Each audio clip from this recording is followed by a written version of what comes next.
እንኳን ለጌታችን ለመድኃኒታችን ለኢየሱስ ክርስቶስ የልደት በዓል በሰላም አደረሳችሁ። አሜን። እንኳን አብሮ አደረሰን። አሜን። በዓሉ የሰላም የጤና ያደርግልን። አሜን። የፍቅር ያደርግልን። አሜን። ሀገራችንን ሰላም ያድርግልን። አሜን። ህዝቦቿን ይጠብቅልን። አሜን። መልካም በዓል ይሁንልን። አሜን። የመልሱ ቀን የለም። እሱ ፎቶ ስንነሳ ምን ስንል አልመጣም። ከዛ አርፍዶ መጣ። ሜንታ ቤተሰቦች ስለነበሩ እዛ ገብተህ ቀይራ አልኩት። አልቀይርም ምን አገባሽ ብሎ ወጣ። እንግዲህ ካሜራማኖች አሉ ምናምን ሰው በጣም ስናደድ ካሜራማን ታይዋክስ ምናምን ብሎ በዛው በቃ ተነሳን ፎቶ እና የመልሱ ፎቶ የኔ 80% የኔ ነው 20% ነው ከሱ ጋር ያለው ማለት ነው። እኔ እንደ ሞዴል አንዴ ሳቂ የተባልኩ ከዛ በኋላ በቃ የመልሱ ቀን አለፈ ምናምን ነገር። ከዛ በኋላ ይሄ ዋና ቢሄቪየሩ ወጣ። እስከዛሬ የነበረው was like 20% of his መጥፎ ቢሄቪየር ማለት ነው። ከዛ በኋላ ኤቭሪ ነገር ኮንትሮል ማድረግ ጀመረ። ኤቭሪ መተንፈስ እሱን አስፈቅጄ መሆን አለበት። መውጣት ማግባት እንዴ እሱ በጣም ትልቅ ዲል ነው። ውሃ ልጠጣ ስል አይ አሁን እንዳትጠጪ ማለት ጀመረ። ኤዲት እያደረኩት ነው ይሄን ፓርት ያስታወስኩትና ማለት ነው። ሌላ የሚያደርገው ነገር ከኮንትሮል ከማድረግ ውጪ ምናምን ነገር የሆነ አርጊመንት ውስጥ ከገባን የሆነ እየተጨቃጨቅን ከሆነና መኪና ውስጥ ከሆነን ማለት ነው በጣም በስፒድ መንዳትና የሆነ በቃ ሊጋጭ እየመሰለ ማቆም አይነት ነገር አለ አይደለ? እንደዛ ያደረገ ያስፈራራኝ ነበር። ከዛ በጣም እየባሰ ሲመጣ በቃ የሆነ ሰዓት ላይ በጣም በቃ ካይምሮ በላይ ማለት እንገባለን አይደል ሱቅ። እኔ በዛ ሰዓት ብዙም ሱቅ መግባት ምናምን አቁም ያለው ቢከዝ በቃ እኔ ነግሬዋለሁ። እኔ ኢንትረስትድ አይደለሁም ይሄን ስራ ለአንተ ብዬ ነው ብዬዋለሁ። ሰው ተቀጥሯል ሱቅ በማንኛውም ሰዓት ብንገባ ማለት ነው ይሄናሽ ተቀምጦ ሊስሪ ተቀምጦ ይሄናሽ ይሄን አርጊ ይሄን በዚህ በኩል አምጪ ይሄን በዚህ በኩል አምጪ ምናምን ነው የሚለኝ። ሳርፍ እንዲስቀመጥ የሆነ ነገር ማሰብ ይመስለዋል። ስለዚህ አይፈልግም እንዳል። ከዛ የሆነ ቀን በጣም ጭቅጭቅ እያደረገኝ ጨረስኩኝ ሰርቼ ያለኝን ነገር በሙላና የመኪናውን ቁልፍ ይዤ ነበር። የዛኔ መኪና ተከራይቶ ራይድ መስራት ጀምሯል በዛ ሰዓት። ከዛ እንደዚህ ጄል አድርጌ እንደዚህ እያሽከረከርኩት ካዥዋሊ ወደቀ ቁልፍ። ከዛ ሊስሪ ባንዲ ቅይር ያለ ሰው አለ ምናምን ነገር መጮህ ጀመረ። ከዛ አየሁትና ቁልፉ ነው የተሰበረው ኢንቴንሽናሊ አይደለም። ቁልፉ ነው የወደቀው ኢንቴንሽናሊ አይደለም። አልተሰበረም፣ ምንም ነገር አልሆነም። ከሩቅ ቦታ ሁላ አይደለም። ከዛ ምንድነው እንደዚህ የሚያስጨኩማን አልኩት። ትቼው ወደ ቤት ተመለስኩኝ። በቃ ቤተሰቦቼ ጋር እንደዚህ ነገር አልፈልግም ማለት this is really childish እና አቢዩዝ ነው every day like በየቀኑ አለቅሳለሁ ቢካዝ እንዳልኳችሁ በየቀኑ ጸባል በጣም ኮንትሮሊንግ ነው።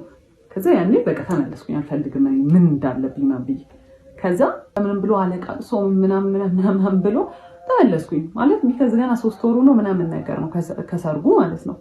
እኔም ጋር በቃ ጭንቅላቴ ላይ ሆነ አላ በቃ ምንም አማራጭ የለኝም ይሄ ነው ላይፍ ብዬ ወስኛለሁ። በቃ ተቀብየዋለሁ።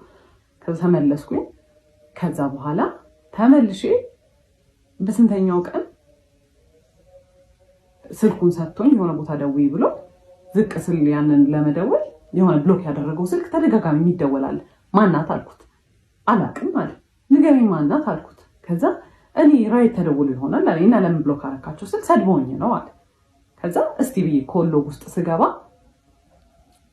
ማታ እኔ ቤት መጥቼ ያደርኩኝበት በአንድ ቀን ሌሊቱን ሲያወራን ያደረው። ከዛ ማናት አልኩት። እሺ በቃ እንዳትናደጅ ብዬ ነው ሃይ ስኩል ላይ ክራሽ የነበረባት ልጅ ነበረች። ስልኬን አይቶ እንግዲህ እስከዛ ሰዓት ደውላ አታውቅም። ደውልም ትችላለች እንግዲህ አላውቅም። እና እንገናኝ ብላኝ ነበረ ነገር። ከዛ ብሎክ አደረኳት። ማታ ሲያወራት ነው ያደረው። አንድ ቀን ማታ ባለው he was talking በቃ አየሁት። ከዛ በቃ ምን ብዬ ልጣላ። ከዛ ድጋሚም በቃ በጣም ኃይለኛ ጸብ ይሄ በቃ በጣም የሚያጣላ በቃ ወደ ቤተሰብ ተመለስኩኝ። ሁለተኛ ጊዜ ደግሞ የተመለስኩት ለምንድን ነው እንደዚሁ ስልክ አግኝቼ። ከዛ በኋላ ማናት አልኩት። እጄ ላይ ደግሞ እኮ ምንም እንደማያደርግ እኮ ሰው ስልኩን ይሰጠኛል። እኔ እንድናደድ ይሆን አላውቅም። ከዛ ሜሴጅ ምናምን አለው ነው አይደለም ኮል አገኘሁኝ። ከዛ ማናት ስለው ራይድ ተሰዳድለን ምናምን ነገር አለ። ምንድነው የተሰባደዋችሁት አልኩት። ሳይ እንደዚህ ብላኝ እንዲህ ብላኝ ምናምን ይለኛል። ከዛ እሺ እንደውልላት አልኩት። እኔ አላውቃትም ማለት ከዛ ደውለሽ ነበረ ምናምን ስለው ያወራን ነበር እኮ ሰሞኑን አለች። ማናት ስለው አላውቅም ነው የሚለው። ከዛ ዲኮር ምናምን ሰርተን ነበር የዛኔ የቤት ኪራይ ምናምን ስለደረሰ በጣም ቶትፉል ሰው አይደለሁኝ እኔ ለትራንስፖርት የሚሆነኝን ብር አወጣሁኝና ወርውሬበት ፊቱን በጣም ቶትፉል ሰው ስለሆንኩኝ እንደኔ አይነት ምርጥ ሚስት ስለሌለ ትቼው ገባሁኝ ወደ ቤት። ለሆል መንገድ ድዝ ብያለሁ ማለት ነው። እና ምን ያህል መንገድ በእግሬ እንደሄድኩኝ አላውቅም። ማለት እኔ ራሴን የማስብበት ልክ አለ። እኔ እንግዲህ ሳድግ እኔ ያደግኩበት መንገድ አለ። ኦብቪየስሊ በጣም የተማርኩ ሰው ነኝ። በጣም በቃ አነባለሁ፣ ምን እላለሁ፣ ለራሴ የምሰጠው ፐርሰፕሽን አለ። መኖር የምፈልገው አይነት ላይፍ አለ። እየኖርኩት ያለሁት ደግሞ ነገር አለ። የኔ ሪያሊቲ ደግሞ ሌላ ነው። እንደዛ ሁሉ መንገድ ድንዝዝ ብዬ እንደምንም ብዬ ቤት ገባሁኝ። ከዛ ቤት ገብቼ አለቀስኩኝ። ማፈቀ እያደረገ ያለው ነገር በእኔ ላይፍ እየተጫወተ ነው። ቢካዝ ያኔ በጣም ብሶበት ማለት ነው። ምንድነው የሚያደርገው? መንገድ ላይ የሄደ መንገድ መኪና እየነዳ መኪናውን ስሎ ያደርጋል። ሴት ሲል እንዴት ነው የሚመለሰው? እኔ እያወራሁኝ ነው አይደለም? ምን አልሽ ማለት ኦብቪየስ አድርጎታል። አዳት ፖይንት በጣም ኦብቪየስ አድርጎታል። በቃ እኔን የማይፈልገኝ ሴት የለም ነው የሚለው። ከዛ በኋላ ደግሞ ምን ዲህ ወይገን አለሽ አንቺ አሁን ወይገን ምናምን አሁን ከእሷ ጋር አሁን አንቺ ትወዳደራለሽ ምናምን። ይሄ በጣም በቃ እኔ ንቆኛል። ከዛ እኔ እህት ነው የምመስልህ እንዴ ምናምን ሁላ ስመስላ ስለው ምንም አይመስለውም። እኔ መናደዴ ነግሬያቸዋለሁ። ቡስት ነው የሚያደርግለት የሆነ ኢነርጂ ሞር ይኖረዋል። ከዛ ቤት ገባሁ። በቃ ከዛ በኋላ እኔ ዲሳይድ አደርጋለሁ ማለት ነው። ከዛ ደወለ። ያለቀሰው ለቅሶ እንዳይመስላችሁ እኔ ላንቺ ብዬ እንዲሆን እኔ በዚህ ገብቼ እኔ በዚህ ወጥቼ ምናምን ሲል ናርሲስትስ እንዴት እናንተን መጥፎ ስሜት እንዲሰማችሁ እንደሚያደርጉ አይደለም። በቃ ወዲያውኑ በቃ ሜቢ ይሆናል ችግር ያለብኝ ብዬ ታውኩትና ገባሁኝ ቤት። እንደዛ አልቅሶ ለምነው የወሰደኝ ሰውዬ ግማሽ የ10 ብር መንገድ አይሆንም።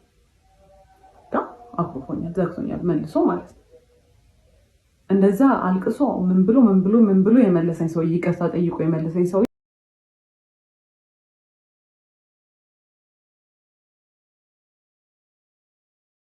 ነበረባት። ፀጉሯን ለመሰራት ልትሄድ ሲባል ስልኳ ባትሪ ዘጋባት ማለት ነው። የእሷ ስልክ ባትሪ ሲዘጋባት የባሏን ስልክ ይዛ ወደ ፀጉር ቤት ትሄዳለች። ፀጉር ቤት ከሄደች በኋላ ፀጉሯን ተሰርታ ፀጉሯ ካለቀ በኋላ ፎቶ ተነስታ ፀጉሯ እንደሚያምርና እንደማያምር አየች እና ከዛም በኋላ ውስጥ ላይ ያለውን የተነሰችውን ፎቶ ከጋላሪ ላይ ደለተች እና እንደገና የሚደለትበት አለ አይደለ? እሱ ቦታ ለመደለት ብላ ስትገባ ባለቤቷ ከሰርጓ ከ2 ቀን በፊት ከሌላ ሴት ጋር የራቁት ቪዲዮ እና ፎቶ የተነሳውን አየች ማለት ነው። ከዛም በኋላ በጣም ደነገጠች እና አላመነችም። እንደዛም ሆኖም ወደ ቤት ሄደች እና ከዛም በኋላ በጣም ድንጋጤ ውስጥ ስለነበረች ምንም ሳታወራ አደረች እና መልሱ በንጋታው ነው ብያቸዋለሁ። ከዛም በኋላ በንጋታው መጋረጃ ገዝተና ብላ ባለቤቷን ሱቅ ትልካለች። ከላከች በኋላ እንደገና እሱ አጋጣሚ ስልኩን ቤት ጥሎ ወጥቶ ስለነበረ ትላንትና ያየችው ነገር በድጋሚ ማየት ጀመረች እና እሱ ካጠፋበት ቦታ ወደ ጋላሪ መለሰች። ከመለሰች በኋላ ስታየው ቀኑ መቼ እንደሆነ እና ደግሞ በስንት ዓመት ምህረት እንደተነሳ ምናምን ስታይ ከሰርጓ ከ2 ቀን በፊት ነው ይሄ ነገር የተፈጠረው ማለት ነው። ሙሉን ነገር አየች እና ከዛም ወደ ቴሌግራም ትሄድና ማን እንደሚያወራ ቼክ ማድረግ ጀመረች።